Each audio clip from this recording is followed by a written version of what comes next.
जैसे ही कार्तिक आर्यन की film captain India का फर्स्ट लुक रिलीज किया गया, उसी वक्त ये कंट्रोवर्सी में घिर गई है। गोलमाल गगन की फिल्मी कलियां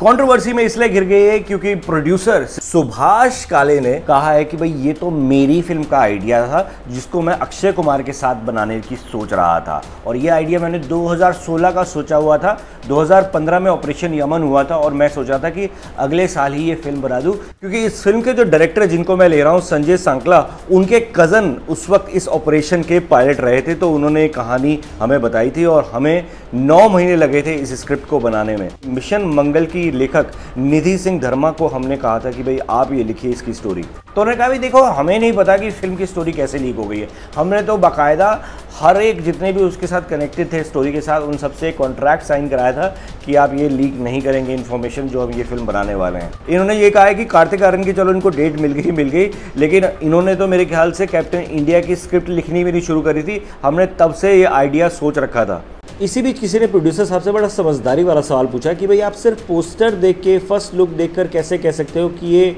ऑपरेशन यमन या यमन वाली स्टोरी होगी, जबकि इस पोस्टर में कहीं पे भी यमन मेंशन नहीं है। तो प्रोड्यूसर साहब ने इसका जवाब दिया कि भाई देखो ऐसा ज़रूरी नहीं है कि लिखा हो, मेंशन हो।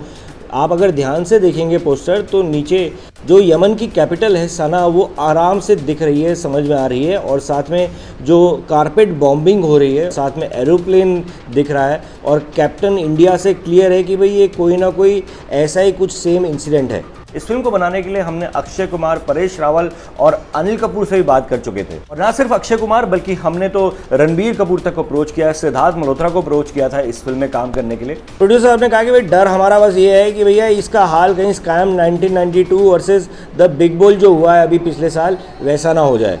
क्योंकि as a matter of fact इस फिल्म के डायरेक्टर भी उन्हीं को लिया हुआ है जिन्होंने स्कैम 1992 बनाया था, यानी हंसल मेहता। कैप्टन इंडिया की फर्स्ट लुक देखकर आपको क्या लगता है कि प्रोड्यूसर ऑफ ऑपरेशन यमन सही कह रहे हैं कि ये एक ही स्टोरी है, या फिर प्रोड्यूसर साहब को हुआ है वहम? में भगत सिंह के जीवन पर बनी 3 फिल्मों का रिलीज होना, इसको आप इत्तेफाक कह सकते हो। एक ही वक्त में और एक ही साल में बन रही हर्षद मेहता के जीवन पर बनी फिल्मों का बनना और रिलीज होना,